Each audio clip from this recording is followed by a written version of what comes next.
Welcome to Black Belt Beauty Radio, a podcast fueled by a passion to support your journey in developing your most beautiful and optimal performance in life. Each episode is driven with the intention to elevate your mind.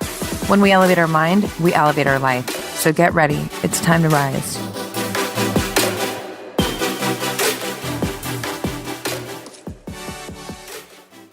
Hi everyone, welcome back to Black Belt Beauty Radio. Today's episode is a conversation with clinical nutritionist Juli Keene and I. Juli is a wealth of knowledge in biology and nutrition and really just in health overall. She's been on this podcast twice before, and both of those episodes have been killer ones. I know all of you guys who have listened to them received a lot of value from them, which made me really happy. You know, that's the goal here, is to give you information, and especially information like nutrition, biology, all this stuff related to health. It's so complex and there's just so much to it that, you know, the goal always is to kind of curate this in a way that, and distill it down so that it's easily digestible for you guys, you know, so you don't get lost and you can actually apply it to your life. This particular subject is a really important one, you guys. It's all about gut health. I think that this is a topic that we all need to become as much familiar as we possibly can with, because science is just continuously proving that, you know, our gut health really affects the entirety of our health. You know, it's being called the first brain now. There's so much to it. It's such a big subject, and Juli and I definitely break down the most important layers for you guys to absorb at this point, at least, you know. We talk about what a healthy gut is, what a non-healthy gut is, what are the things that support a healthy gut, you know, the food, the lifestyle, like how do we attain this optimally healthy gut? What are the things that we stay away from? You know, so we get into all of it, and it's a really fun conversation because both her and I are super geeky about this subject. So I'm sure you guys will be laughing at some points throughout it, which would be awesome because, again, like, you know, I don't want you guys to feel like you're sitting in a classroom and listening to a lecture on gut health. I don't think that you'd be able to absorb the information as powerful or as powerfully as you know, when you're listening to just a conversation that is fueled by passion on the subject. So I'm gonna go ahead and let you guys get into it. And, you know, if this really resonates with you and if it impacts you, you guys let us know. We love hearing from you. Please share it on your stories on Instagram. Hit me up on Instagram. I love connecting with you guys. Say it all the time.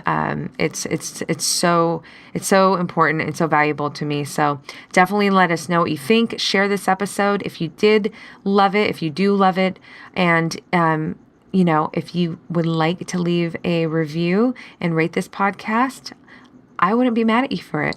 I'd be really, really grateful and stoked. So that's it. I'm going to hit play and let you guys enjoy this conversation with my friend, Juli Keene. What's up, you guys? I am here with my good friend, rock star clinical nutritionist, Juli Keene. This is round 3 for us. What's up, Juli? Hi, Roxy. Hi, everybody. So excited to be here. You guys, we're stoked. The subject today on this podcast is gut health. And, you know, I'm sure that most of you are familiar with this term now. It's super hot in science for great reason.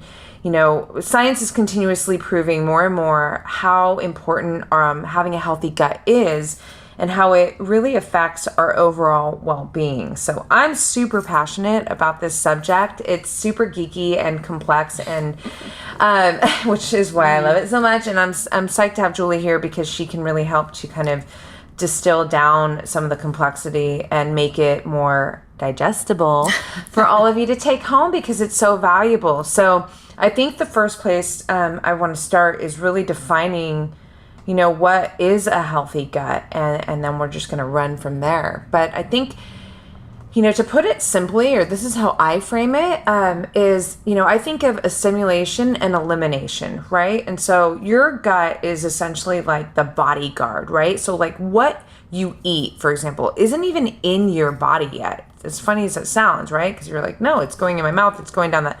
But it's not.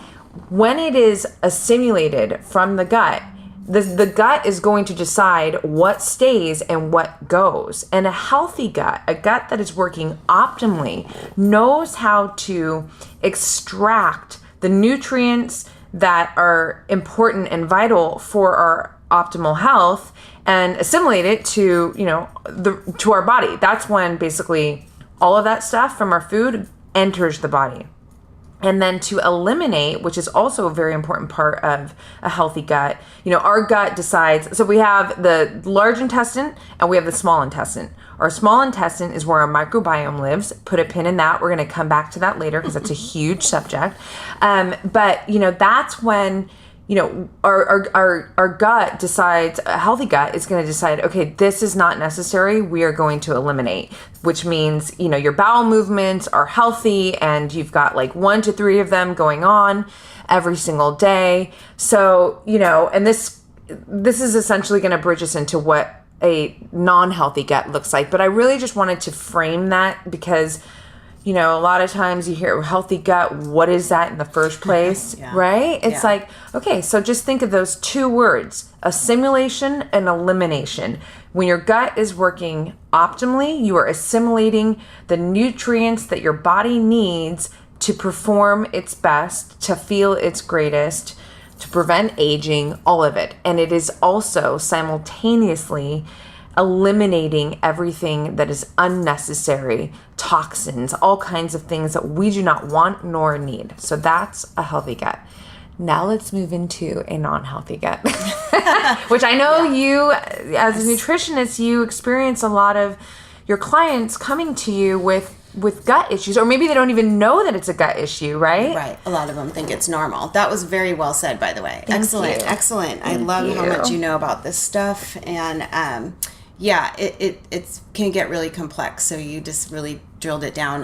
Then the unhealthy gut, like you said, a lot of patients come to me and they just want to lose weight, or they just want to up their endurance or, their strength. And then we look at their gut and they're not having even 1 bowel movement a day, or they're having diarrhea, which is loose stools, you guys, or having to go to the bathroom too urgently or too often. They have farting. Yeah, farting. Everybody says farting's normal.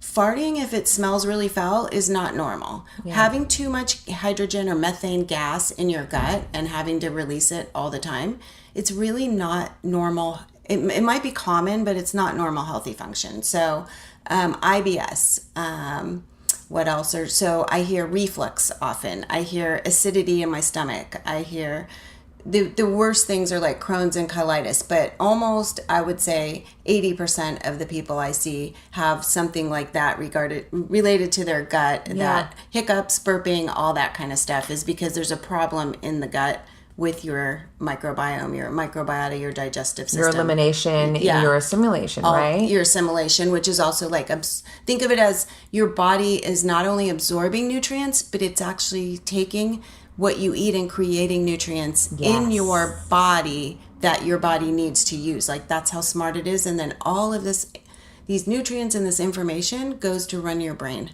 Right, and that's we're going to get to that because there's so much to talk about. So brilliant. Yeah, and I think that also a lot of people don't realize that they have gut issues because, like you said, they feel like it's normal, or that to have a gut issue, it needs to be something that's very kind of intense. Like it could be, let me say it like this. Chronic fatigue, for example, right? I'm just so tired. Brain fog. Like, people don't realize that is directly connected to your gut. They just, go about their day thinking like, why am I so foggy? Why am I so tired? It's like, because there's gut issues and you don't know about it. So it's rad that, science is now digging deeper into gut health, because I feel like it creates this opportunity for people to go, oh shit, it's not just me. It's not just like, I just feel this way. It's not an emotional thing. No, it's biology. Yep. So other things I think are important to know are just that, even arthritis, things like that. Yeah. So, skin issues. All inflammatory issues. Because of the chemical process that happens when your gut is not healthy. Now they're saying diabetes and every kind, like you said, rheumatoid arthritis and every kind of inflammatory disease, cancer, all that stuff now is being linked. Now that we know there's a microbiome and we know more about what it's doing, we know that. Right. It's so important to optimal health. So maybe a good bridge from there is to discuss what microbiome is. And I know that we've, kind of touched upon it in, recent podcasts that we've had together. But it is a big subject. It's almost like it could be a whole podcast in of itself. But microbiome, also known as microbiota, is essentially the bacteria that lives in our small intestine. Basically, it's like, I call it the army, right? It's our army that is protecting our absolute well-being.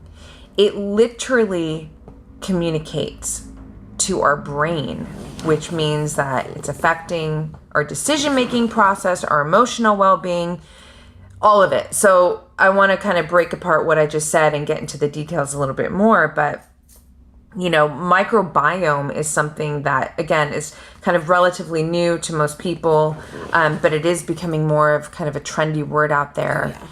And, it's essentially your gut bacteria, right? Yes. So gut bacteria, the one thing that the bacteria in your gut, your microbiome, needs to survive is fiber. Yes. It is what they need. It's not the protein, it's not the fat, it is fiber. So when your microbiome is thriving, your microbiome is creating short chain fatty acids. And that is going to protect your stomach lining. When your microbiome is not getting the fiber that it needs, again, it's like the food for your gut bacteria, a couple things happen, but primarily the big oh shit part that happens is your microbiome starts to eat the lining of your stomach, which is only a cell thick. So it's super thin. And you need that protection from your gut to the rest of your body because your immune system doesn't know the difference between good bacteria and bad bacteria. When your immune system senses bacteria because now your gut has issues, the gut lining is not strong, autoimmune disease. Exactly. All kinds of, it's like the alarm goes off and all kinds of things that you don't want start to happen. Yeah. Yeah. And then I just wanted to say real quick, because I hear it often referred to as microbiome and microbiota interchangeably. There is a slight difference, and that confuses a lot of people. So I get asked this a lot.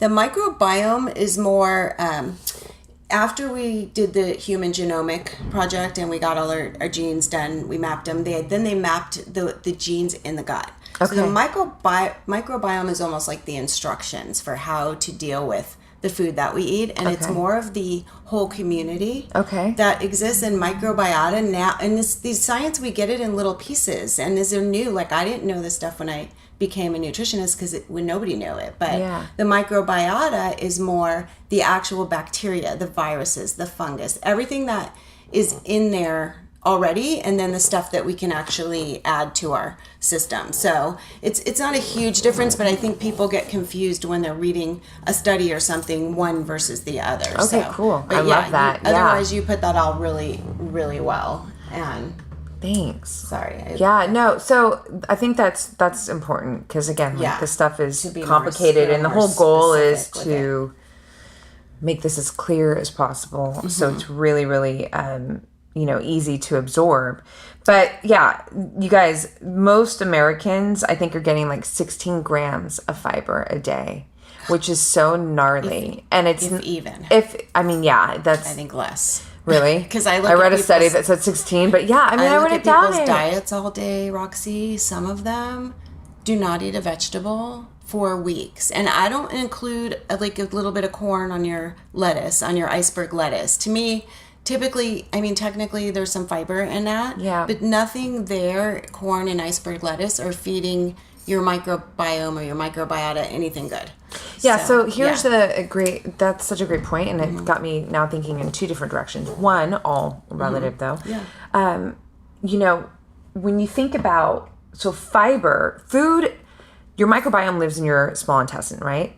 Mm-hmm. And food that is, let's just say carbohydrates. So we have complex carbs, we have simple carbs. Right. Complex carbs are the things that are harder to break down.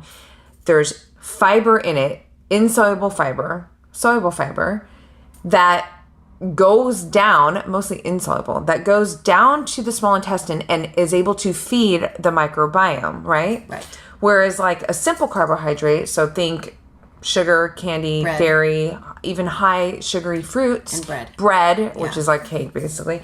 That is, it doesn't reach your small intestine. There's no real fiber content in it, right? So it's essentially just bombing your gut. It coats the gut and keeps you from actually digesting and making the other nutrients that you need to make. So it just causes junk in there. Yeah. So you need to be eating fiber, number one, diverse types of fiber, which we're going to get into, and making sure that, these fibrous foods, are able to feed your microbiome, which are able to go through the large intestine and get to the small intestine where the microbiome is. So yeah, I think that's really important. Excellent point. Excellent. Thanks. Yeah. I mean, everybody wants to take probiotics now, which we will get to, but what you eat is the number one most important thing. And people will try to sell you stuff till the cows come home to fix your microbiome and your gut. But honestly, a lot of these products didn't exist 20, 30 years ago, but there were people with healthy guts before we started eating so many processed foods. So. In Africa, I think it was somebody did a study, and, I don't know how recent the study was, but I think just in general, overall, they are eating like 45, upwards 60 grams of fiber, right? So they're plants. Plants, nuts, even like what is it? I read it was like, not twigs, but there's a root that they eat. Thank you. Yeah. Exactly. Well, that's plant fiber. To me, roots and nuts are plants. But totally, you're right. Thank you. And they're obviously like they have more bowel movements because of it, but it's the diet. So that's the thing. Like, we're gonna get. And Africans are exposed to so many infections that we are not, and they are really strong, and we are not. And it's 100% what they eat. No, totally, it's so true. And also, and this kind of takes us into a rabbit hole a bit, but it's also like their dirt, the bacteria. Like we are an over sanitized. 100%. And it is too. Like our babies should be born with the right amount of probiotics, automatically, because the birth canal, it should go into their mouth and their eyes. We have a microbiome in our mouth and in our eyes and in our rear end, and we have a bunch of little microbiomes and microbiota. So our babies should be born with the exact good bacteria that we have as the mom, and it's always different. It's specific to where we live and the things we're exposed to. Yeah. But a lot of times either that doesn't happen, or through breastfeeding they can also get a little bit more of our healthy bacteria. Right. And if the mom doesn't have it, then the babies don't have it, or if they're not a natural birth, if they're a cesarean birth. And so that happens. I mean, I'm a cesarean. My siblings are. Right. We actually, you can still go back and put some of it back, but not and I wasn't breastfed, but you can't put that natural inoculation. Oh no, totally. It's so valuable. And unfortunately not every woman is able to give natural birth. Right. But then it's, that being the case, there's ways to support healthy microbiome through your diet. I mean, your diet's everything. Again, 80% of it, 90%. We're going to get into probiotics and all that, but that was such a great point. And I mean, again, it goes back to what's the number one thing that they thrive off of? It's fiber. Right. And where do you get your fiber from? And I'm not talking about, Metamucil or like whatever, like I'm talking about like, what did we, before we hit record, thinking about the concept of, I think you mentioned broccoli. Yes. How many grams of fiber are in a cup of broccoli? About 2 grams of fiber in 1 cup of broccoli. 2 grams of fiber in 1 cup of broccoli. Okay. So and what was the recommended? The recommended is cups of vegetables or recommended grams of fiber per woman. So and right a man, now, I think. the recommended is 25 to 30, and I think it varies men and women in age. But I mean, overall, right now, it's the recommendation is of your daily fiber intake is 25 to 30 grams. But to me, how many cups of broccoli exactly? I mean, there's greens and there's avocado has a lot of broccoli. We'll get into some food stuff later too, but and I think that it's also important to make a difference in, there's like the daily recommended, amount, and then there's optimal, right? So we don't. Yeah, the RDIs are never optimal. They're very low. I personally, as someone who is a complete lover of high performance, who is in the my day-to-day life is just constantly in pursuit of extending health span. So having more robust years of health in my life, right? And in order for me to do that, I'm not looking at the baseline of these like basic levels. I'm looking at like what's normal and then thinking about, okay, well, what's great? So what's optimal, right? So just to put into perspective, you guys, my diet, because I've tracked for a long time, because I do like tracking, that's a whole nother subject, but, it really taught me a lot about, how much protein, how much fiber, what is my fat intake, and really get a good snapshot. So I'm able, like Julie just said, I don't think most people know that there's only 2 grams of fiber in 1 cup of broccoli. So you might think, oh, I'm doing, I'm eating my vegetables. I had a cup of broccoli with my dinner. But that was only 2 grams of fiber, and if the rest of the food is similar to an American diet, like, white bread and things like that, like your microbiome is suffering. It's not able to get what it needs to thrive, and then go back to what I said about eating the cell lining, of your gut, and then leaky gut, and then all the issues start to slowly or sometimes fastly, but definitely unfold. So yeah. and people think that's age. Like, I'm turning 30 and I just can't stop gaining weight, and I'm getting stomach issues, and I'm getting tired and I can't work out anymore, or I'm turning 40. And sometimes our medical system will lead us to believe, oh, that just happens as we get older. That's bullshit. We should be strong as long as we're here, because the problem is we're longer and longer eating foods that are not adequate and not optimum for what we need. And then if we're not pooping every day, we're building up toxins in our, and I don't mean like that you need a cleanse or a detox for it. I just mean you're getting more and more toxic, and your brain is now not getting all the super connections that it needs through the vagus nerve from the gut to the brain. So there's a good, this just came to my mind, but if you feel like shit, it's probably for a good reason. Exactly. It's probably because you need to get rid of it, because the elimination part of your gut is not able to perform on a level that you need to feel great, so that's really important. That was just it's really important. And on that note, like, everybody loves, like, they know they feel better after they have a good poop usually, right? Like, really seeing it could be metaphorical. Oh no, like I have some friends that feel like me. I mean, honestly, I pay attention, but I'm going to sound like a poop snob, but I don't have to. I'm not like, oh, that was a great one, because it's normal. They're always great. It's like normal. It's, definitely it's like 2 to 3 times a day. And always. I mean, you're eating like, I eat. Right.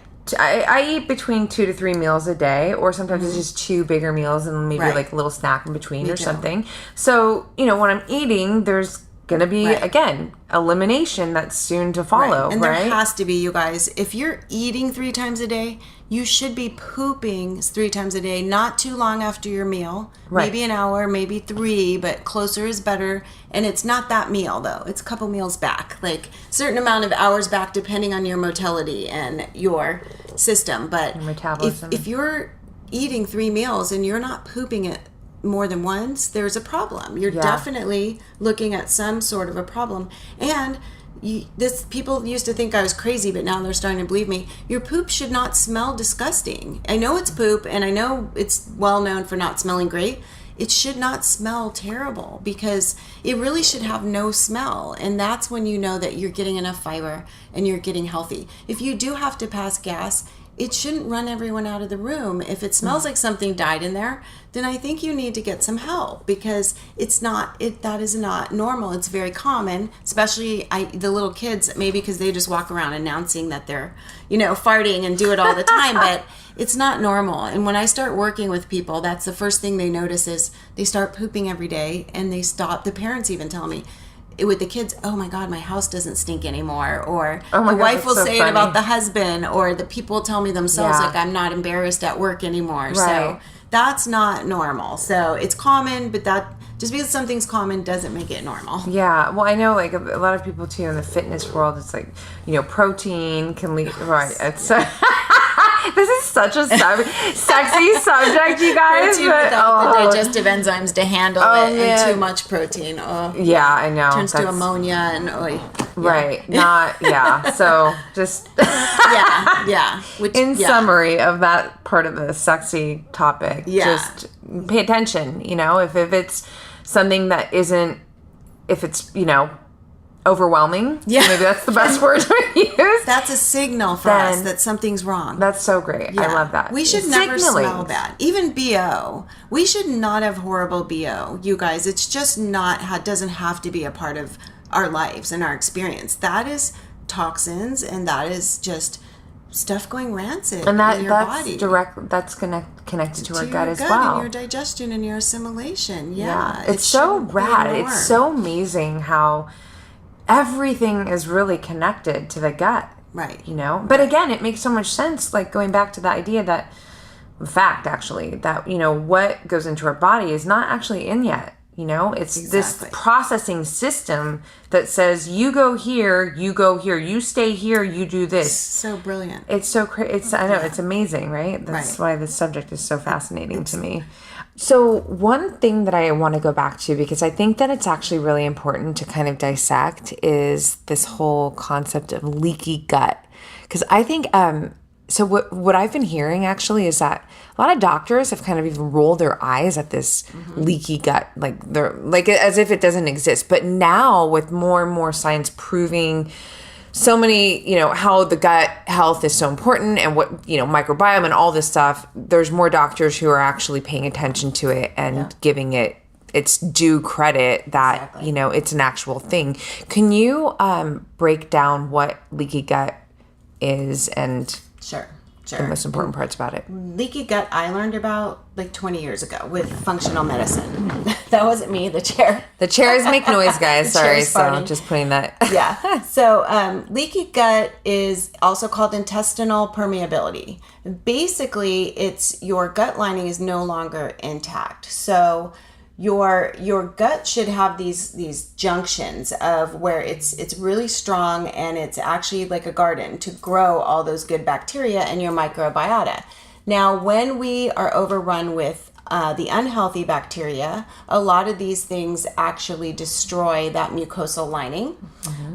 Gluten destroys the mucosal lining. We've got intestinal villi there that are like these little nutrient absorbers, and when we're eating all these processed foods and things that are hard that disrupt that lining, we get tiny little microscopic tears that really can't be seen with the naked eye until too late. But when you're digesting your food, whole molecules or whatever you've eaten, whole molecules of any type of food, whatever you put in your body, can get into your bloodstream, and your body thinks it's a foreign invader, like just like it would if it was a virus or an infection or anything else, whatever. It creates antigens to that specific food. So now you're reacting to wheat, or you're reacting to strawberries, or I see it all the time, like almonds. I test my patients and almonds comes up off the chart. Well, she's having almond milk every day, and then she's eating almonds for a snack. Is she really allergic to almonds? No, but she's now sensitive because she has this leaky gut. Leaky gut, also called intestinal permeability, basically is also looked at now as endotoxemia, because the end products of the molecules of what you're eating in your body become toxic. Your body thinks it's a toxic or a like a pathogenic invader. And then you start building up more and more inflammatory cytokines, which now they're tying into all of these inflammatory diseases that we mentioned earlier. Diabetes, migraines are caused. I have one girl this last week who had headaches all the time when she ate oatmeal, and she cut out oatmeal, still had the headaches, and because it was the almond milk. And she also quinoa. Quinoa instantly gave her a headache. Quinoa showed up as a 2 or a 3 on her sensitivity test, which is directly measuring the antibodies. And there's a lot of times you can't even measure the problems that are going on, but when you get rid of these foods long enough, you heal up the gut, then you actually stop reacting to all these foods. So wait, one question. Was it her gut not being strong, the cell lining, or was it the actual food? I just want to It's the clarify. gut not being strong enough. It is not the food. It wasn't the actual almond milk. It was the fact that there was permeability in her gut lining. And not just permeability, but also now her body has all these antigens to almonds. Oh, so yeah, cool. Now the body treats almonds as if it's a flu virus. I see what you're saying. See? Yeah, that's so amazing. That can happen with eggs. That can happen with, like, the test I do does a bunch of spices. It does condiments and spices because everybody was leaving those out for a while. Yeah. And I have people eating a ton of garlic on their food. Yeah. And they would reacting to garlic powder. That's because amazing. they ate it every day. Basically, the foods that probably are irritating you are the foods you're eating the most of and eating most often because your body's building up, if you have leaky gut, because your body's building up a higher antibody response to That's so cool to understand because I've heard before that, I've heard parts of that, but now I've just drawn the connection where I've also heard that, if you're eating, let's just say you're just eating almonds, we'll use that as an example, like constantly, right? And it's the way that I heard it before, or maybe it was just not like fluid the way that you just said, was it's almost like, because the quantity of almonds that you've been eating over time has now generated this issue. Whereas it's not necessarily that. It's like a two-way scenario. Most importantly, first being that there's permeability in the gut that then released pieces of this food into your bloodstream, and now your body's like, think about it. There are certain foods we should be eating all the time. And this one girl showed up for every vegetable being a 1, which is there. In my test, they go from a 1 to 3. And what a lot of practitioners, you guys, if you bought a food sensitivity test online or from a newer practitioner or somebody who tells you, okay, you just cut all those foods out. Yeah. If it's more than 3 or 4 foods, that's BS because you're now restricting your diet down to too much, especially if it's vegetables. You don't want to be cutting those out for too long and too many of them. The problem is you're going to cut out some for a small period of time, and there's a way to do that, or prioritize them, and then you're going to fix your gut, and then you will be able to eat those foods again. It's not like you can never eat those again. Yeah, that's so valuable. Yeah, you didn't use up your quota of almonds in your life.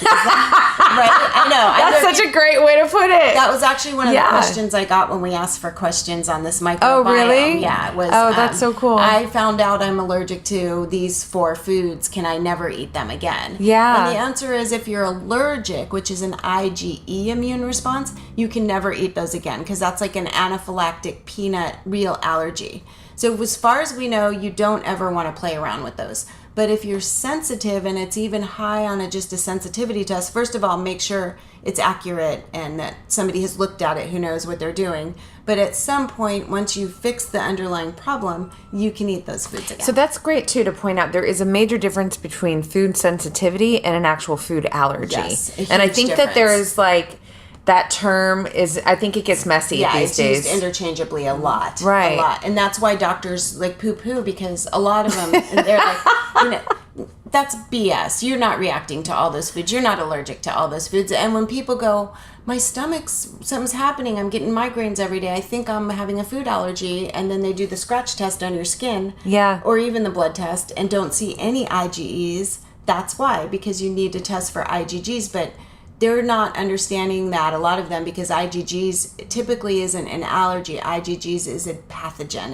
It's a virus. It's a bacteria. It's herpes. It's AIDS. It's something like that. Yeah. But now it's food because that's how our body is reacting to it because our gut's unhealthy. That's so cool. Crazy, right? Oh my gosh, I it's so cool. You guys still with us? It's so good. Yeah. Thanks for breaking that down. I think that's so important. And I think that, another part of it is that a lot of people don't realize that they have leaky gut. And again, this goes back to you don't have to have a major issue going on for it to be, for that to be the case, for you to have leaky gut. I want to get into actually later. We're going to go through ways to test if you have leaky gut. We'll get down to that, but and just so you know, if you do have some sort of a serious chronic fatigue, autism, arthritis, any of those really fibromyalgia, you probably, I would say 90% have a leaky gut. Yeah. And we can talk about testing, but I don't even test anymore because they're expensive. I assume that you do, and I go ahead and fix it unless my patients are like, no, I want to see the results. Then I'll do it. Okay. But there are tests you can do. Because otherwise, how would you really assess then to know? By how they're, by the symptoms. By what's going on with their body. It's so prevalent these days. And a lot of that is because of the disruptors that we're probably going to talk about later. The GMOs, the glyphosate, gluten, all these fake foods that just kill our gut lining. Yeah. And then that's why so many people have mood and brain issues. Perfect. Yeah. Great segue. I really want to... Go, woman. I want to... I just think it's so important to talk about the vagus nerve, also known as the brain-gut axis. Mm-hmm. And, so there's a few things I want to say about this. Okay, so the vagus nerve is the longest cranial nerve in our body. It's... There's a book that I just read not that long ago that I'm so in love with by the name of Fuck Your Feelings. And it's so, it's there's a whole podcast with the author. I'm not sure when, this podcast is coming out or when so maybe that's already been out yet. But the one thing that I want to point out is that, okay, let me make this really kind of digestible and simple. So before I knew anything about all the stuff we're talking about, the biology, right? And I got really deep into, health and pursuing, health span, extended health span, all that. The logical part of my brain understood this, or understood it like this. Food directly affects my nervous system. When you and I first met, we had this talk, and you were like, oh my gosh, that's so cool. Nobody's ever explained it. So I'm going to finish my sentence. Mm-hmm. So food affects my nervous system, right? It affects my feelings, and that's my emotions. And that's going to directly not only affect, obviously, how I feel, it's going to direct how I make decisions, what dictates my choices, right? So, and this is, again, before I read the book, before I knew the science, it was just a very kind of 1 + 1 is 2. I think because I just innately understand, I guess, that we are a system of systems. Or when I woke up to this, it was so logical for me to understand that, anything that goes in is going to affect that part, and then that's going to affect my decision-making process. So in the book, Fuck Your Feelings, Ryan mentions the fact that science has now proven that is the case, that majority of our decisions are based from an emotional place. No doubt. So you think, now back to the vagus nerve and brain-gut axis.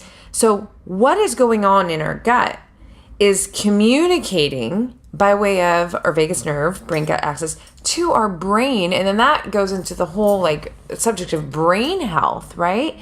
So again, there's so many reasons, obviously, and we're pointing out a lot of them right now, why it's so important to have a healthy gut. But even if you just focus on that, you guys, whoa, I want to be more clear in my life. I want to make the best possible decisions that I can make for myself when I'm a mother, that I can, make for my family. All of that boils down to what I'm eating or what I'm not eating. Straight up. It's science. It's not an idea. It's not spiritual. It's not, it's proven. It's proven. Yeah. Sorry about these chairs again. So, so the last, so I'm going to just kind of expand on that a little bit more, just to say that, I firmly believe that the reason why I do live with a lot of clarity, and my clarity is continuously expanding, in addition to being a very conscious and present human, I so connect those dots together because my diet is not filled with those disruptors. It's not full of chemicals. It's pure. I'm a purist.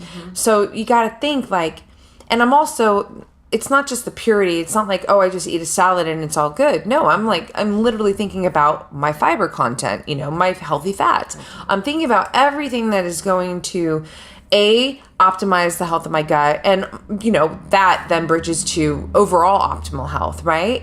So, and in that, because I am making sure that is my diet, which to be honest, it's like, there's really not that much brain work that goes into it these days.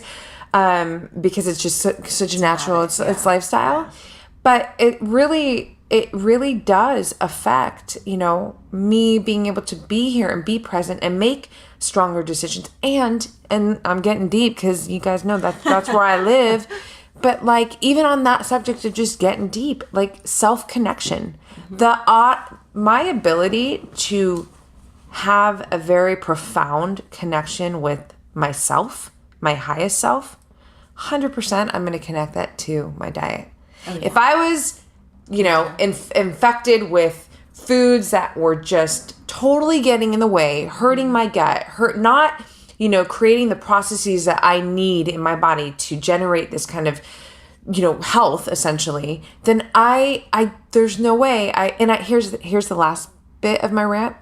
The reason why I can say this so firmly at 40 years old is because I wasn't always eating this way. And I almost kind of really value that. As great as it would be to be a human that, came out of the womb and was already on this path, kind of really love that I know the difference of McDonald's versus kale and wild salmon. Because anecdotally, I can tell you that I know the difference of feeling not that great, not that clear, not emotionally as stable, all of that stuff versus feeling like fucking kicking ass. Yeah. Yeah. That was a rant. It's okay. It was 100% right on. I mean, and I'm not saying that you guys have to eat perfect all the time. What we're just for me, I want my patients and the people who hear this to just strive to do a little better because you have more knowledge. And of course I want you to do much better, but we're going to get to simple things you can do to get to where, Roxy is with her diet and to where I eat with my diet. And I don't eat perfect all the time. But wait, hold on. I'm sorry. The word perfect bothers me straight up. Me too. And the reason why is because what is perfect? Well, clean. Let's say clean. Well, I think that it's important. We're keeping it so raw. And here's the thing. Let's just be straight to the point. Listen, if you want to live your greatest life, if you want to feel like your greatest self, yes, I am an advocate, especially through my life being proof, baby steps. But this concept of I don't buy into it. And you know what? Argue me all day long. Anybody. Oh, it's called balance. I'm going to eat like this and then I'm going to have this. No, is that balance or is it just, a good point. Yeah. I don't connect with that because, if you want to feel good, then fucking feel good and do what it takes to feel good. And you don't have to. And I think that this is really where you're going with it. Yeah. No, it's not this okay, go through your cabinets and it's an immediate elimination of everything that you're connected. No, it's a process. And you're so good about that with your clients. You walk them through the process. It's you dance with them and you help them incorporate these things and then eliminate those things. But it's just the reason why I wanted to point out the word perfect is because it bothers me because I know that oftentimes people can look at me and think oh, it's so extreme. Yeah. I'm not extreme. This is a lifelong process. Right. And if you're not evolving and I'm addicted to progress, then what do you know? And everyone has a different idea. Yeah. There's no judgment here. It's just that word's a trigger for me. Sorry to trigger you. No. It took you a long time to get here, though. It took you a while. So for people who are just living on fast food or living on iceberg lettuce salads as their only fiber, to go straight to kale and wild salmon and the stuff that we eat, our smoothies, is a lot. So, and a lot of my patients, you got to remember how long I've been doing this. When I first started, people think it was nuts, the like stuff. I would say make a smoothie like without fruit in it. And they'd be like, what is a smoothie without fruit in it? Like, I'm like a protein shake. So true. What is that? Like, they didn't even have Cliff Bars when I started. That wasn't a thing. So to get people from there to where, you know, they want to be, you do have to sometimes take baby steps and say, I'm not saying that everything you eat has to be clean. I'm not saying you have to change everything overnight, but you want to start knowing the stuff that we're laying out for you guys so that you can move towards having a cleaner diet. And her point, Roxy's point was, and I agree with 100%, because remember, I started my practice in the psych field, which was working with kids with mental health issues. Even in that hospital, I could see that food affected them more than the meds and more than anything else that they were. Any other intervention, the food was making a bigger impact because the behavior would start in relation to the time and what they ate. So I agree with you that I know that I a lot of my ability to write and ability to speak and ability to work with people and be level-headed and have a good disposition, because I don't think I'm naturally a super like calm, nice person. I'm kind of bitchy. Like, you know, I am like so real. My ability to like be so like patient with my people I work with is because I gave my body what it needed that day. And that's only something I've learned over the years with trial and error. But I agree with you 100% in the end, but the methods might be totally. And I mean, we're in alignment with that. Like, again, I do believe that this whole thing, like, you want to have a healthier gut. It's a process. Lifestyle, you guys, is a process. I just, it's, you know, the idea of, you know, there really is no such thing as perfect. And this goes back to, you know, our last episode. It's like everything is so personalized. And no one's telling you that you can't ever have a cupcake if you want to, but it's just considering, you know, what is the end goal? If it's to continuously, you know, be adding robust years of your life while you're living your life and feeling great in the process, and, you know, all of that, you know, for you to perform great, to look great, well then, you know, forgetting about the idea of perfect or non-perfect and just thinking more about like, what is this benefiting me or is this not? Right. And then maybe approaching it from that perspective. How is this meal, when I'm putting in my mouth, going to serve me? Totally. Or is it going to be health destroying? And that's exactly the most important thing that I ask my patients and people I talk to start just thinking before you put a meal in your mouth. How is it going to affect you? And if it does, if you don't know, then that's where you got to start, is learning that. That's so important. Yeah. I mean, just to kind of note on that for a minute. Recently I was somewhere and somebody was sitting down with the group of people, and, you know, he had brought this, I don't know, it was like a cup full of, it looked like a hummus or something. I don't know. Anyways. Yeah. And he, you know, he dips it and he's like, oh, this is good. We're like, what is that? And he goes, I don't know. Oh. And I just thought about that for a second. I'm not judging. I'm observing. I'm just thinking. I'm like, shit, I don't know. Scary. It's an interesting concept, right? So, like, you want to know what you're putting in your body. I do. Right? Yeah. I ask a lot of questions. Yeah. We were just talking about that. Even in the nicest restaurant, I ask a lot of questions. And if it's really dark in there, I put my phone light on and look at what I'm eating. That's amazing. They thought I was crazy last night, but I'm like, I am going to look and see before I put that in my mouth. That's amazing. No, it's so important. Yeah. And I think it would be normal. And then on the vagus nerve, I just wanted to mention too that, so your microbiome and everything that's going on in there goes to your brain and controls the neurotransmitters, the chemicals. Ooh, let's talk about neurotransmitters. That's so important. Yes, but real quick so I don't forget, and then we'll go back to neurotransmitters. It also then it's a feedback loop, like all of our other systems run, our hormones, our endocrine system. Then the newest science is showing that then that goes back around and controls our digestion and our gastric secretions to help us digest the next meal better, to make the neurochemicals that we need. And then it also controls our endocrine and our nervous systems. So now they're just, I suspected this. I'm not going to say we all suspected this, but a lot of us suspected that this was happening. There just wasn't any proof because there was no money to be made in this kind of a discovery. Right. But now there's functional medicine and there's clinics and stuff that are studying it. So wow, that's like amazing. That's a big deal. It's huge, It's right? this big loop. Right. That's all. It's a big loop, and it starts in the gut, and then we used to think the brain controlled everything. We were convinced that our brain was the most important organ, or the heart. One time we thought they're all important, but the gut and those microbiota, those bugs, and what they do in those genetics and how they code and how they tell our bodies what to do is the most important. So then we have to go in the gut and start fixing the gut and make sure that digestion is optimized and that intake in our food is optimized and our elimination. Totally. I mean, and just to go into such a great point, so powerful.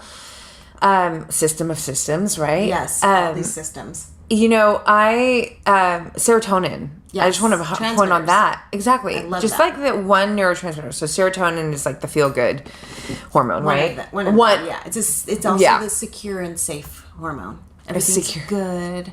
I'm fine. I'm calm. When you lack serotonin, you're more anxious. You're more, and it's not a specific anxiety. It's more of like, I just know something's going to go wrong. I forgot to do something. I'm not doing something well enough. It's just your energy overall is anxious. Anxious, insomnia. Yeah. Waking up at can't fall asleep or waking up at 2, 3 a.m. every night. That's all lack of serotonin and melatonin. Yes, I love that you said that because serotonin is the precursor to melatonin, which supports, healthy sleep. Yes. And majority of our serotonin is created in the gut. Right. So, and dopamine, which is the pleasure, the feel good. You can get it from sex. You can get it from shopping. You can get it from food. You can get it from hugging someone you care for. And by the way, you guys, all these things, these dopamine, serotonin, GABA, all these good, neurohormones are also, that's what these scientists that Roxy mentioned in our first podcast that are sitting in these food companies trying to develop a way for us to want foods more and to be addicted to these foods. That's what they're designed to do, is to hit these neurotransmitters, to give us a dose of dopamine, a dose of serotonin, to flood us. Oh my God, that's so rad that you just pointed that out. Chills. Isn't that crazy? I know. I gave myself chills. Oh God, I suck. Sorry. No, I do too all the time. No, but that's such a great. I love that you pointed that out because it kind of illustrates it. Oh, that's how it gets done. Yep. That's Those why guys are smart. you can't not eat more than one chip. Exactly. Because they're literally going after. They understand how it works. Right. They know that if we can trigger these neurotransmitters, then they legit can't not have one chip. Oh, yeah. They're going to keep having more and having more. They measure That's it in powerful. mice, and then they also test it in people. So they ridiculous. measure the chemicals in mice, and then they test it in people. How does that mouth feel? Do you feel like you want to eat more of those or more of this one? Wow. I know. It's terrifying. That's shady. And then it's so shady. And then those are the foods, those over-processed, highly processed, simple carbohydrates like you talked about, are the ones that are just destroying our digestive system. And then Big Pharma not to sound too conspiracy theorist, but Big Pharma has a solution when our guts start acting up, which is always the antacids and the proton pump inhibitors and those things that then further shut down our digestion and cause the whole problem to be worse. And then those people are depressed and anxious all of a sudden, and they don't know why. And that's because they're not making those neurotransmitters, and they wind up in antidepressants, which incidentally now proton, so like Zantac, I believe it is, either one of those H2 blockers or one of those proton pump inhibitors is now doubling as an antidepressant because they figured out that it does both. Wow. And there's no surprise there, right? Yeah. Because it's temporarily doing both. And then the newest study shows that later on down the line, you're going to have less serotonin. So it actually blocks the reuptake, but then your body's making less, which is the problem with all of those reuptake inhibitors. And I'm not against medication, you guys. When I'm have a serious infection, malaria, or any kind of a serious bacterial infection, I want a medication. I want an antibiotic. I want pain meds. I want a surgeon. I'm all for Western medicine when it's doing acute care and things that I really need, that it does well. What it does not do well is it doesn't go and look at the root cause, and it doesn't talk about our diet, and it doesn't help us back out of these long cascades of, so now this person is on not only on gut meds, they're on depressant meds, mood meds, and then they're on whatever Viagra, and then they're on cholesterol. It's like a cocktail of just... Right, it's one symptom, one Band-Aid after another, and that's how we've become a really obese and really sick and over-medicated nation. Damn, it all goes back to the gut. Exactly. It does. And it really goes back to what we're eating. We don't have to buy hardly any of these products if we stop eating foods that aren't real and foods that don't benefit us, and we start eating good foods. And that's what kills me is people are like, it costs too much to eat healthy. Do you know how much healthy food is compared to McDonald's? I do, but how much are we spending on health insurance and medication and doctors and all this other crap? Well, I do think that there is some truth to the fact that you guys, healthier food is going to cost more money.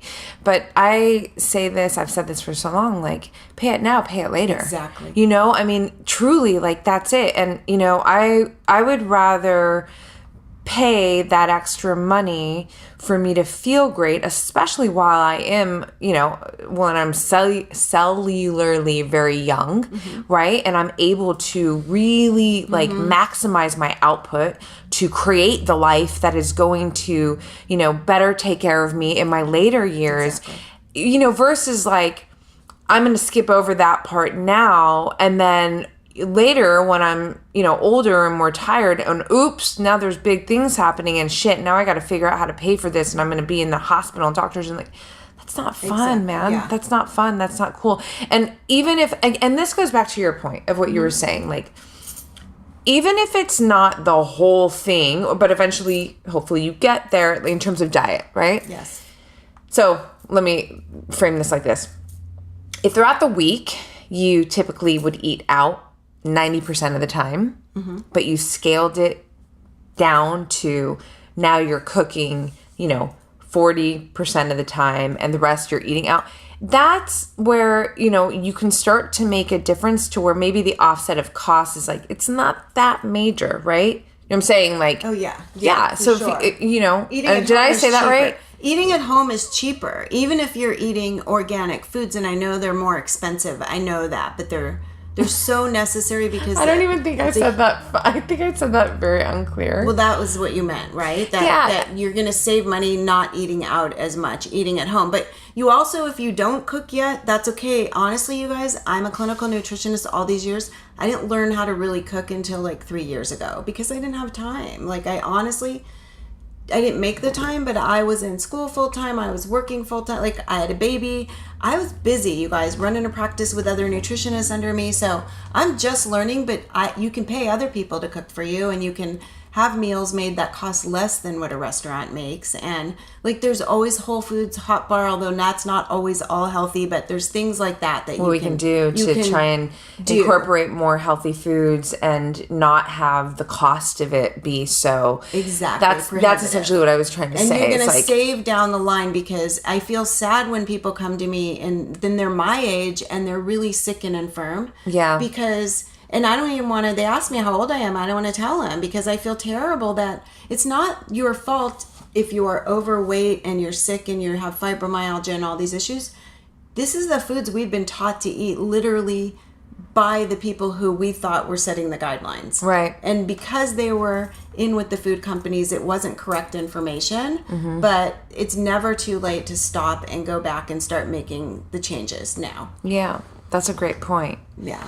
Cool. So now that we've got really deep on, what it's like to have an unhealthy gut, how it disturbs us, I think it's important to kind of break down what we can do to have a healthy gut, from our day to day and just overall, what are the things that we need to do, consume, stay away from that will help us generate a healthy gut. I'm sure that most of you have either heard about or consume prebiotics or probiotics. And so I think that that's a good place to start, right? Yeah. Prebiotics essentially it's like food for our microbiome. Like we cannot digest this fiber, basically, is what it is. Right. it's a carbohydrate fiber. And so it directly goes down to our microbiome and feeds it, which is awesome. It's awesome primarily when it comes from food.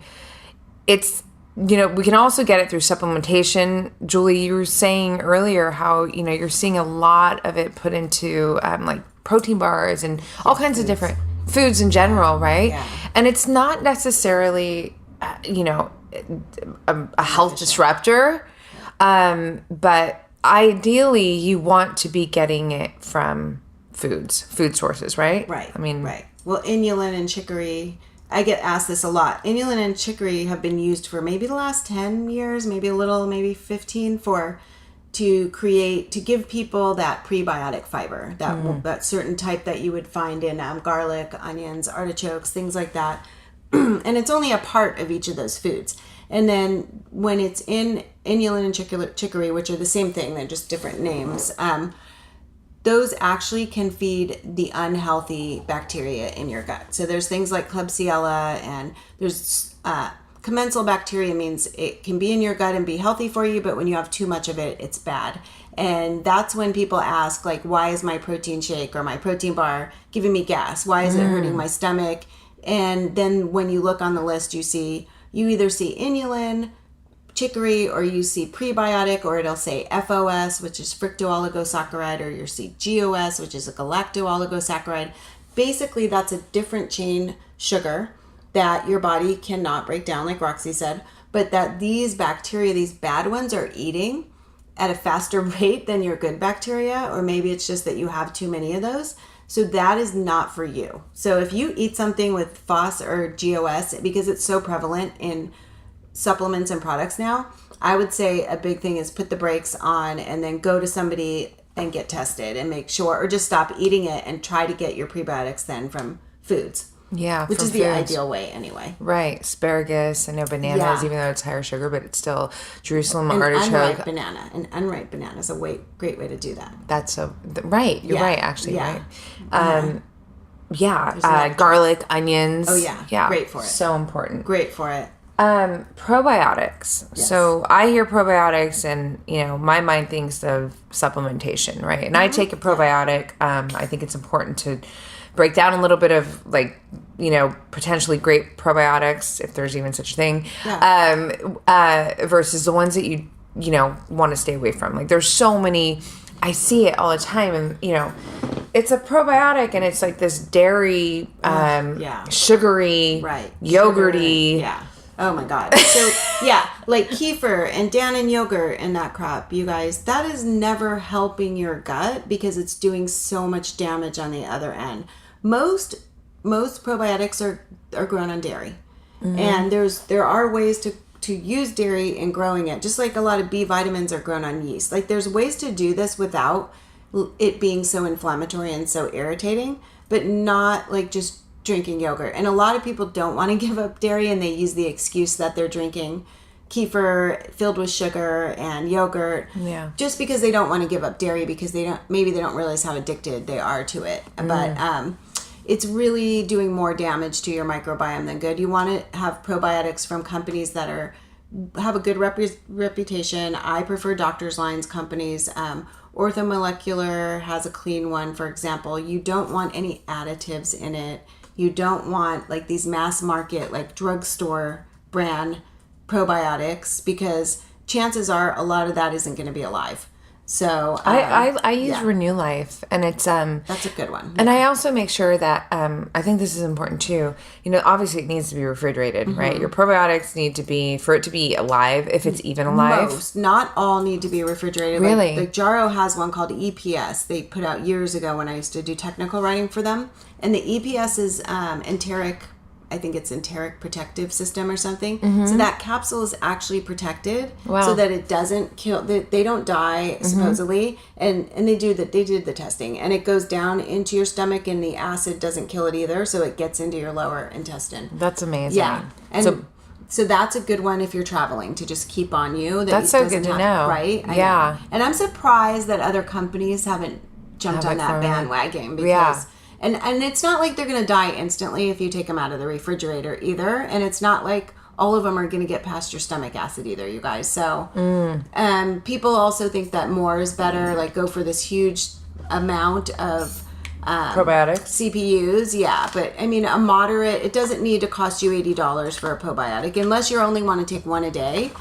But you could go for like a 5 billion or a 15 billion, or you don't have to go for like the 100 billion or the 60 billion, or I know that like crazy. Dr. Rhonda Patrick, I know she's mentioned VSL3 before, and it comes in it's sent to you it's on ice, so it's literally and supposedly that has been really, really effective. That's a good one. And it's really expensive, though. It's really expensive, and I don't think we have to unless you have really serious gut issues, or unless you can afford to like be spending that kind of money. Yeah. They all have different strains for the most part. Yeah. They have, mostly it's acidophilus and bifidus, and those are the two that we know we need. We've been doing those for years, but now they've broken it down further into the L Casei and the B longo and the B infantis for babies. And so they've broken it, L breve, like they've broken it down, rasmosis to all these ones that have different things they do now. But I mean, we're at the very tip of what we know. But so if you could get more strains, it's probably better. Right. And the companies that are good companies are going to send it on ice anyway. If it gets to you and it's been sitting in the hot sun on a FedEx truck or whatever. No, and I even asked at Whole Foods, because I buy Renew Life, and I asked them, I said, how is this in a, like, if I always think about if you were to buy probiotics on Amazon. No. And I asked, so Whole Foods is like, you guys, is this refrigerated into the refrigerator? And they said that they do. I worked in a vitamin store in Manhattan Beach for years, and ours always came on ice, and they went straight in the fridge. And if the fridge like broke down or something, or somebody accidentally turned it off, we would get rid of it all and refill it. Right. I'm assuming Whole Foods does that. That's what they said. So I feel like they. I mean, Amazon owns them now, and they're not Mrs. Gooch's anymore. Right. So we never know for sure, and it's not going to kill them that they're getting not freezing cold, but sitting in a hot truck or getting mailed by regular mail probably killed off a lot of it. So Vis Biome, all this will be in the show notes, was another one that I know Dr. Rhonda has mentioned, and actually I think she stopped using VSL and then went to Vis Biome. But that's a brand of a probiotic? Yeah. Is it the one that they test called Biome or something? I don't. Okay. I don't That's know. what I've seen now too. Is these companies are doing testing and then saying they're going to match your probiotics to your test. And I have a bunch of emails from these different companies. I'll have to look through it, which is kind of interesting to me. But I don't know really how specific they can get with that. But it's interesting. I'm open to it. Yeah, I mean, she's so detailed, and she's awesome. she's a gnarly I scientist. What she says, so I know. I believe if what she Rhonda Patrick says she takes it, I'm taking it. I mean, you guys you have to. I think it's better to take one than to not take one. But again, it's not better if it's a CVS brand or That's a great filled point. with sugar, or you're drinking yogurt or kefir. Dairy yogurt or kefir. It's not worth it. I would say spend that money on more vegetables. What about goat kefir? Because I know that some people like... Goat is not as inflammatory of a milk as cow is. Yeah. And part of that is because of the way that it's processed. It's not such a big industry. But as we're getting more away from cow and toward goat, that's becoming more processed and more... Oh, really? We're having, seeing a little more reaction to it. You know what the most healthiest milk now that the nutritionists and the functional medicine are talking about, especially for brain healing and gut healing stuff, is camel's milk. Oh, camel's milk? Is that no crazy? way. That's really funny. I don't know a lot about it, but I'll take a really closer interesting. Look. But it seems to be. I mean, it's interesting. Camels live through a lot of crap out there in the desert. I mean, they're pretty tough, man. Yeah, they are. They are tough animals, so we have to think about that. I was gonna say also, I think. It's gonna come back to me.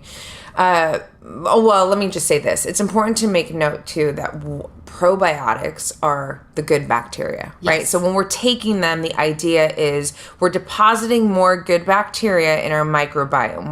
We're essentially we're like repopulating, right? And not all of them are going to live. I mean, in fact, probably most of them aren't, but this is why it's also great to take it on the daily. Again, the good ones, though. Because even if it's not... let's just use numbers to illustrate this.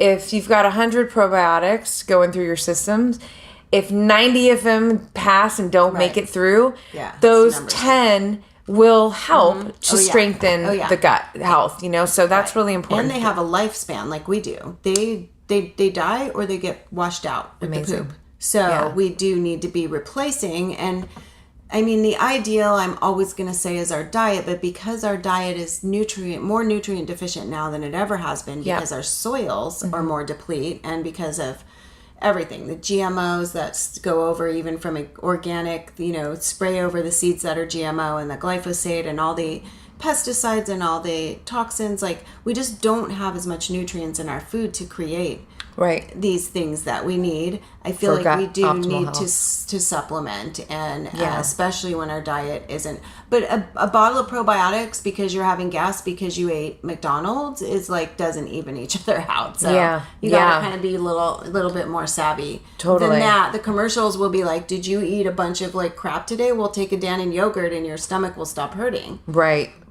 That's not the right product, and it's not the right.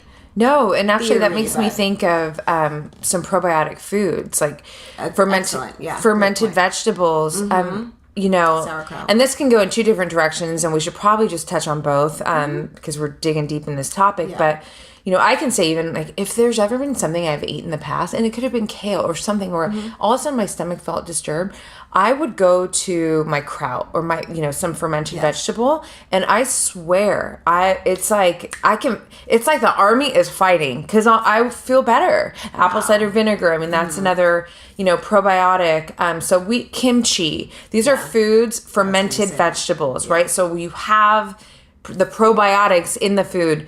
Kombucha, that is a probiotic. However, so that stuff's good.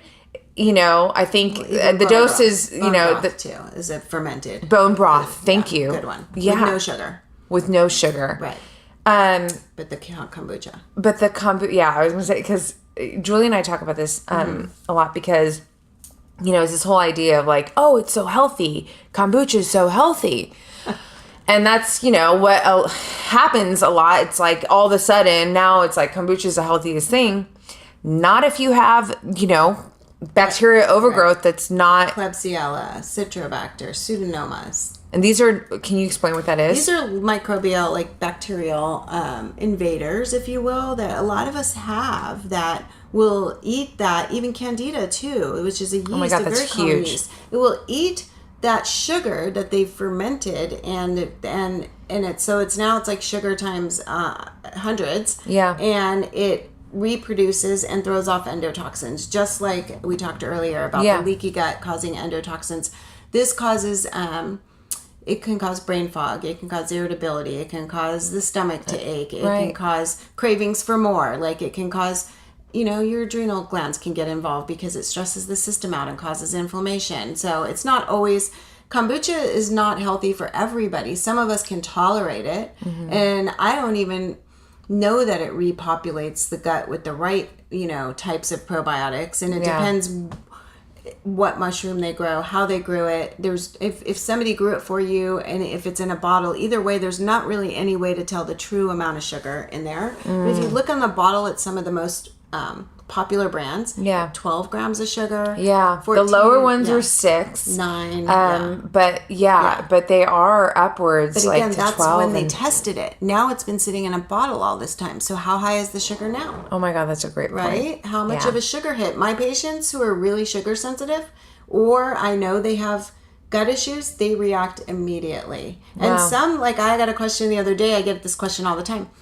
I feel like I'm getting drunk from kombucha. Am I getting drunk? You might be getting drunk, but I honestly, there was a guy who got a DUI and proved that he was a recovering alcoholic and he was filled with yeast. He was able to prove, and you can Google this, that his like third DUI, I think it was, he was really sober, was because he ate a bunch of bagels and like literally binged on them, and he fermented and made his own alcohol in his gut. Are you serious? Yeah, isn't that insane. Crazy? And so he blew like, I forget, 1 point something when he really hadn't had a drink. Like that's literally what we can make alcohol in our gut, and it affects our brain. And if even if we don't blow like a 1.2, that sounds crazy, but it's true. You can still make your brain have a lot of brain fog and a lot of cloudiness by just drinking a kombucha. And some people want that. They want to not be as intense. They want to take the edge off. And they don't want to drink an actual beer. So they tell me, it gives me a little buzz and I like it. Interesting. But just know that it's not like this super supplement. It's not like drinking celery juice or something that's just nutrients and fairly benign. Cool. Yeah, so it's probably safe to say, like, either if you can tolerate it, the dose is important. Yeah. So you probably don't want to be drinking a kombucha every single day. I mean, I know a lot of people are like obsessed with it. Is it 2 servings in the whole bottle too? So you got double those numbers as well. Right, exactly. So if you're reading 6 grams of sugar, it's actually 12 right, for the whole bottle. For a quarter. Right. Yeah. If it doesn't bother you and you love it, then that's okay. We totally. can choose our things. It could be a Diet Coke. It could be a kombucha. But I just don't want people to think that this is the healthiest thing ever. And also just considering the fact that if you have any issues with candida, with, bacteria overgrowth, then these fermented foods, these drinks that, we think are healthy or are put out there marketed as healthy, and in a lot of ways are or can maybe not be working in your favor. Because they're great point. They're marketed that they're actually going to feed your good bacteria. Right. But that may not be happening, and it may also be feeding the unhealthy bacteria. Right. It's kind of like leaving out some information that's also important. Exactly. Like the disclaimer. Right. Read between the lines. It could be that they just really believe in it and it works well for them personally. So they started a company and they have the best intentions. Right. But then I see all the sick people. So I see the other side of it and then have to kind of go backwards and clean it up and figure out what's causing it. Sometimes it's that kombucha. So, and this is not just like this. And would you year. say that this too? is over 10 or 15 years. So what about kimchi though and kraut? Is that those the same? Generally are not grown with so much. They're not sugary, right? So they're not generally healthy for you in the way that kombucha was meaning to be, and some kombucha is. And I'm not an expert on making kombucha, but I know that it very often can be not a healthy thing. But kimchi and sauerkraut and because those are parts of my diet are great parts. For the most part, like I make sure that throughout the week, at least even if it's like one day, there was a dose of some kind of fermented vegetables. There was a time when I could not tolerate them. When I was exposed to the mold and having issues with that, I could not handle them, and so. For the most part, they're healthy for my patients, but there will be a subset of you guys who don't do well. You feel worse. So then that's kind of a signal, again, to seek out and go to an expert and get some testing done. Because you don't know, are you having a histamine response to it? Or is it actually feeding something in your gut that it shouldn't? Or are you sensitive to something in that kimchi or that sauerkraut? Cool. So that was good because I wanted to bring that up because I know that that's a great point. It's well, thank you. And I think that it's important to kind of, so in summary on the prebiotics and the probiotics section, you guys, prebiotics are going to feed your microbiome. It's what we cannot digest. Primarily, you want it through food, not supplementation. If you are eating something like your protein powder or a bar or something, and you you feel a disturbance in your gut, and you see, there's that fiber that Julie was just mentioning, chicory root, inulin, all that. Then it's something you want to stay away from for the most part, and like stick to the foods, prebiotic foods. So the onions, the garlic, the Jerusalem artichokes, asparagus. Right. If that's the only time you feel that gas or bloating or pain, then I would just stay away from it. If you're feeling it all the time, and then you go get some help for it. Okay, cool. So then, and probiotics, again, good bacteria. You can take a probiotic supplement on the daily if you choose to, but you want to make sure that you're getting it from a very, reliable brand, a good company. I've listed a few here. VSL3 is more expensive and very potent one, apparently. I use Renew Life. All this stuff is going to be in the show notes. But again, the idea behind probiotics is just to keep our immunity strong, to deposit more good bacteria to help repopulate our microbiome. So that's, the summary between those two things. What are the top 5 go-tos out of everything we've talked about and all that we know to keep the gut healthy? What would be our, the 5 Great question. staples? Great question. And jump in if I get stuck. So definitely the first one is our diet, and it has to be as many cups of vegetables as you can get in a day. It doesn't have to be raw. It doesn't have to be cooked. A combo of both is probably ideal. Yeah, unless you're compromised digestive-wise. Then you go from sautéed in olive or coconut or avocado oil to more raw as you can handle it. Cool. And with fiber obviously being the heavy focus. Yeah, you want the fiber from the veggies, right? Right. Yeah, and then I wouldn't like jump into eating 10 cups of vegetables a day, but you do need close to 2 to 3 cups per meal 3 times a day, or at least 2 to 3 cups 2 times a day if you're doing like a time restricted eating or something, or you can't get it with breakfast. Right, I know. Yeah. Well, yeah, that's a great point. Yeah. So in the example of, let's just say my goal is to eat 6 cups of vegetables a day, but my breakfast is fats and protein, so I'm not really getting the fiber, or significant amounts of fiber. Then I'm going to make sure that the rest of my food throughout the day is going to be sufficient in the fiber that I need through those cups of vegetables. So if I've had no vegetables, then I'm going to make sure that the rest of my food in the day is going to be those 6 cups of vegetables, or Right. Right. And the other thing to note too is also that you get fiber through outside of vegetables, nuts, legumes, things of that nature too. So I mean, I think the vegetable intake is important, but it's also nuts, legumes, avocado, like plants, basically plants that aren't vegetables will give you. Even the fatty fruits. I guess avocado is technically a fruit. Some fruits give you fiber too. Absolutely. Berries? Yeah, oh my gosh. Yeah. So, I mean, you don't want to eat as many fruits as vegetables because they're sugary and that'll kind of raise you and drop you. Well, you want to, I think the idea is low glycemic fruits. Exactly. That's the better. And what that means is that the sugar content in them, you're not spiking your insulin. So the difference between a blueberry and a pineapple, or a banana and a strawberry. Or if you want to do a higher glycemic fruit, it's in a smoothie with a bunch of protein and healthy fat, so that the whole meal then is not spiking your insulin. Cool. And then you could sneak vegetables in. Frozen cauliflower in a smoothie, frozen spinach in a smoothie, frozen zucchini shreds in a smoothie. Or I'm always chopping vegetables really tiny, mixing them into egg scrambles and soups and everything I cook, because it's just more fiber. So there are a lot of ways to get your cups in. You just gotta be creative, and you gotta play. Play around with it and work them into even those like nut balls and stuff. We can work vegetables into those, like snack bar, little balls we make with protein and fat for almond butter, and then sneak some vegetables in there because it's a good filler. It's better than flour or corn or the other cheap stuff that are used in the foods that's typical snack foods. Right. So food is number 1. Probiotics, if needed, would be, I guess, number 1. And number 2. Number 2. I would say collagen is turning out to be a really good thing to heal your intestinal lining if need be. You first need, if you really have an issue, you need to be tested, and you need to, and that's usually a stool test, you guys, but there's also an organic acid test, which is either urine or blood, and then it tests the byproducts of what is going on in your gut. So sometimes that's even more accurate than some stool testing.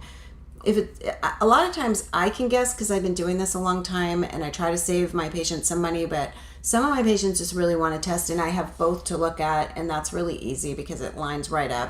Yeah. If you're creating more arabinose or certain types of chemicals, then you have yeast, or you have these certain types of parasites or bacteria. So if you're really having issues, you need to get it fixed. Collagen's not going to fix that, but collagen will start to help healing that mucosal lining and healing up your gut. And bone broth is also bone broth is also a good source of collagen. So that's a great source of that. If you don't have too bad of a histamine response, a lot of people with chronic gut issues are chronically inflamed and react to histamine. But again, all that can be worked out if you get there. But serum-derived bovine immunoglobulins. So basically, it's a newer product. Orthomolecular makes one. There's a prescription one, but I don't recommend it because it's got a lot of sugar and stuff. So, but this is a new one you guys are going to be hearing a lot about, and it's basically to heal the gut and help modulate your immune system, almost like colostrum, which is the first part of breast milk, and that your baby gets to sort of inoculate your immune system, and it does deposit stuff into the microbiome. And this is being used with people with really, really bad gut issues, the colitis and the Crohn's and all that stuff. So that could be its own podcast. Yeah, but totally. It's a really awesome, interesting new product that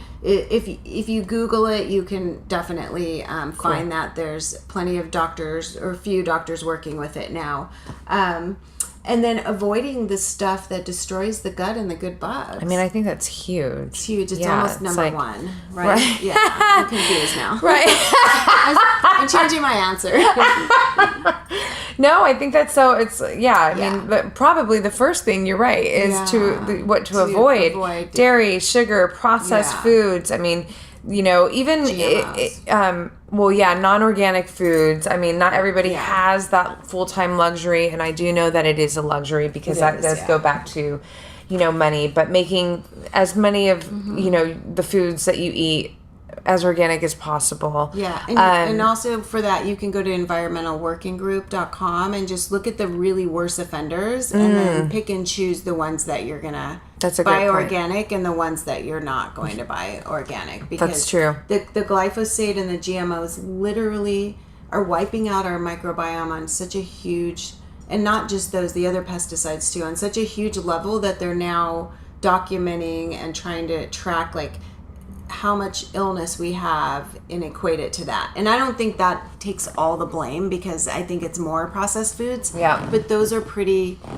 bad right now for the microbiome. So, well, and I think another one, which it's going to be gluten. I think huge. Yeah, huge. Gluten is. Yeah. So I want to keep this super. It literally destroys your gut. Remember those microvilli I told you about? Yeah. It literally snubs them off, so they're not there, so you can't get any nutrients into your bloodstream. It's crazy. If you can make them, which you can't, because the gluten is it becomes like a glue. Well, there's a protein in gluten that humans cannot digest. Right. Right. I think there's three proteins that make up the gliadin, or the one of those. I don't know the name of it. Yeah. I'm not that. Yeah, it is. I'm not that geeky. There's three, and then there's one, and I remember that stood out to me that we as humans cannot digest. One's a gliotoxin. It's a toxin. So and that always affects the brain. And no, you may not be celiac, but it affects. I mean, you must have the strongest, most healthiest microbiome and stomach if gluten doesn't affect you at all, because it does affect pretty much everybody, especially in America. The way they make it, the way they make bread here is very gluten heavy on purpose, right? Because it's more addictive. Because remember, gluten is an opiate-like peptide. So the nature of it needs a lot of digestion to break it down, and the fact that it's an opiate, it hits that dopamine receptor we talked about earlier. Right. And it makes you feel sedated. It takes the edge off. You feel buzzed. Right. But then in 20 minutes, you need more, because, and then your gut's all irritated and cranky and congested. And especially when you eat cheese with it, and then, a couple glasses of wine. It's like... Well, I'm sure when you say that, people are going to go, what about the French, though? They're so... Yeah, but they're eating cows that are they're not these A2 overprocessed cows eating GMO grains and antibiotics and hormones. These are grass-fed cows that are in their backyard usually, or from the farmer's market. And their soil is not disrupted like ours. The milk's not processed like ours is. The soil's not as depleted as ours is. It's like they're eating farm to table. Like, people will tell me, I was in Paris for a month and I ate gluten, I ate cheese, I ate meat, I ate a lot of vegetables too, and I walked and I lost 10 pounds. Oh yeah, on vacation. That always happens to my mom, right? Yeah. And they're like, why? Well, there's no secret why. And then people come here on vacation or go anywhere in America and they bloat up and feel crappy, and they're like, traveling makes me constipated. No, it's the food you're eating when you're traveling, probably. Right, totally. No, it's such a validation to the point that that stuff does affect us, you know, the GMOs and, just totally. The soil and all of it. And the GMO and the glyphosate, like I said, is really bad. But again, focus on the food. Someone said to me recently, should I not eat vegetables because of this glyphosate thing? No, you still need to eat breakfast. And is it worth not eating? And I go through that too. Like, I want to go buy a vegetable for my family or for me, and they don't have organic. I've been to 3 stores. They don't have that. Like, particular They vegetable. didn't have an asparagus in organic lately at Whole Foods. Oh no, I only buy frozen.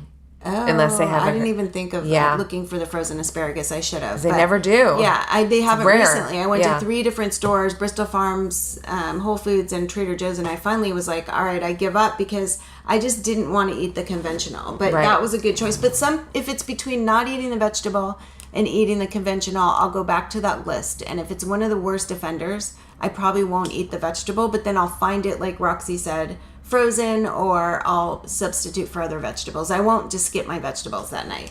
Perfect. Yeah. So, okay.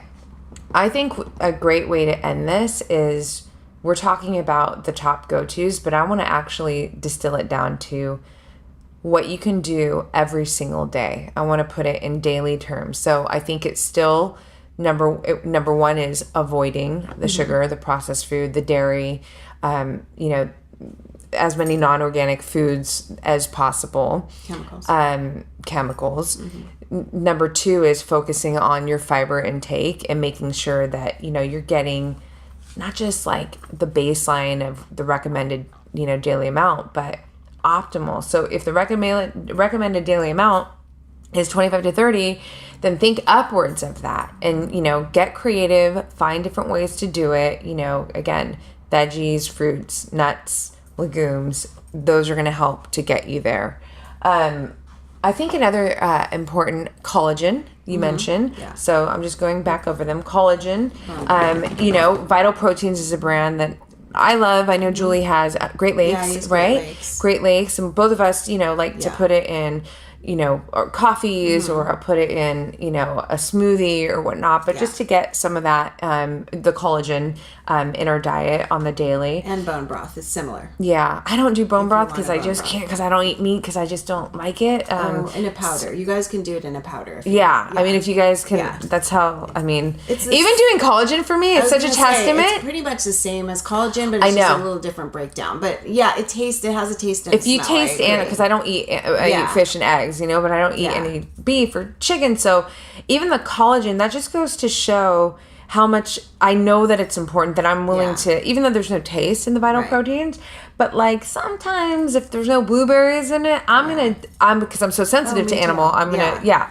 So anyways, just make sure that that's, that's another thing that you can add to your diet on the daily, to support optimal gut health. I think another really important thing is just drinking healthy amounts of water. Oh yeah. Water is really important just to keep everything healthy, but I do feel like that, supports the gut.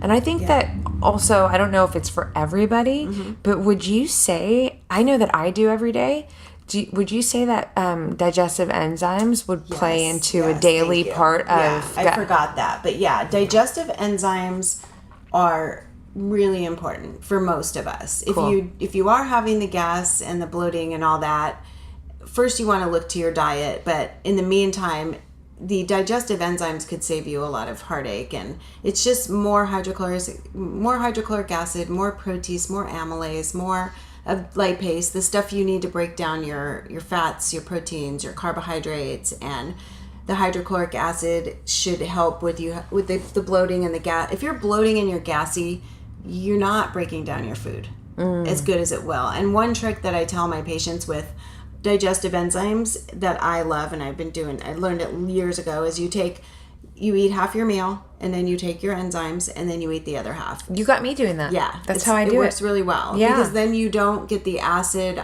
You take it after your meal, you might be still getting some reflux and burping the acid up. And if you take it before, it could burn your stomach lining. So this actually digests your food a little better too. Yeah, I love that. Yeah, me too. Digestive enzymes, I think, is an important. And there's many types, so you might need to work with somebody. I would get a broad spectrum. I like Enzymedica has a Digest Gold that's been a go-to for years.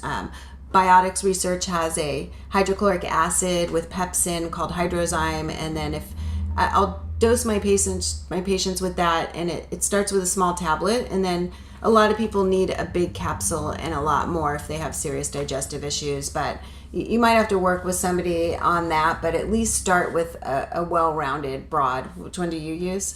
You know what? I don't even know the name of it. I just know the color of the bottle. Okay. I always go into the little store and I'm like, the big orange bottle. Rainbow Light has some good enzymes. You want to stay away from the enzymes that have too many foods added to them, because Garden of Life typically puts a lot of fermented and different foods and prebiotics. That's too many variables, you guys. You just need the basics of the enzymes to break things down. Don't add more things that have to be then broken down and could cause a reaction. That's a great point. Yeah. One thing I'm going to add to the things to stay away from: artificial sweeteners. Oh yeah. Major disruptor to the gut. Yes. People, you guys don't, that sugar-free Coke or Diet Coke, whatever it's called. That stuff is horrible for the gut.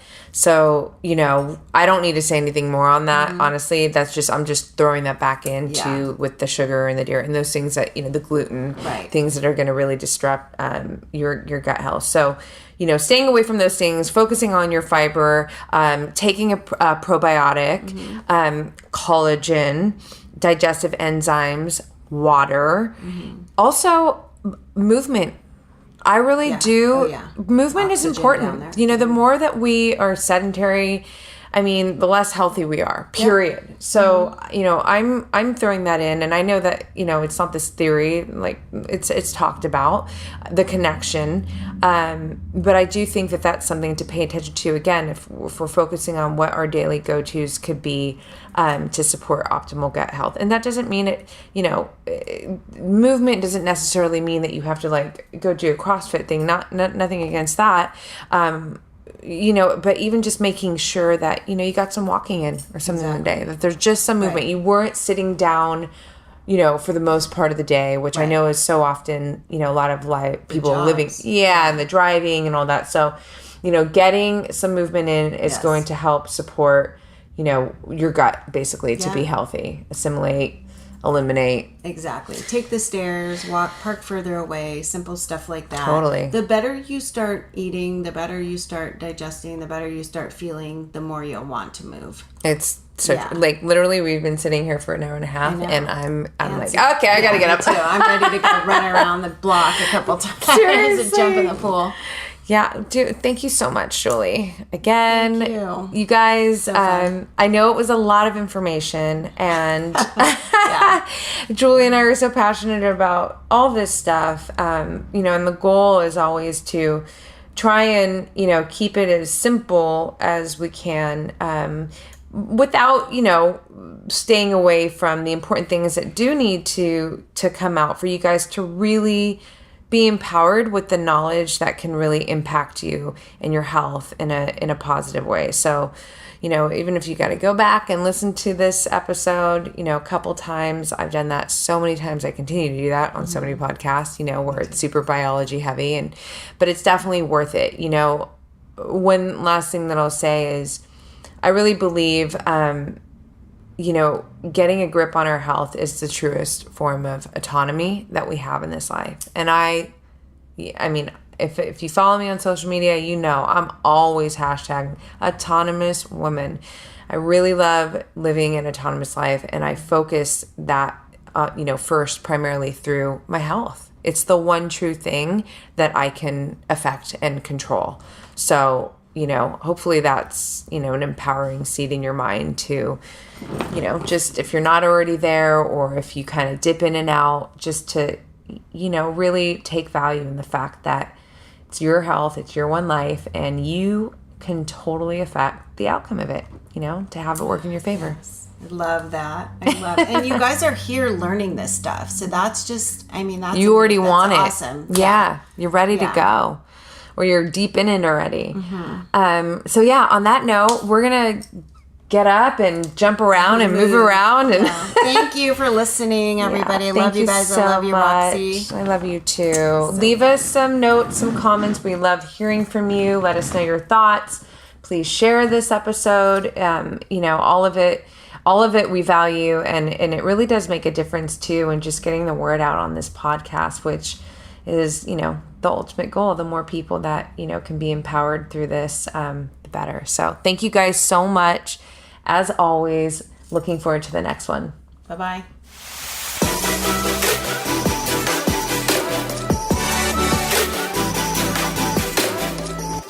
Thanks for taking the time to check out this episode. I hope you enjoyed it. And if you did, please share it with your friends. Head over to iTunes, subscribe to this podcast, rate it, leave me an honest review. Let's connect. I'm so excited to do that in this space and really create content that elevates your mind in support of your best performance in life. You can find me on Instagram at Black Belt Beauty. I'm active there every single day, and I look forward to connecting with you all. So thanks again, and I'll catch you on the next one.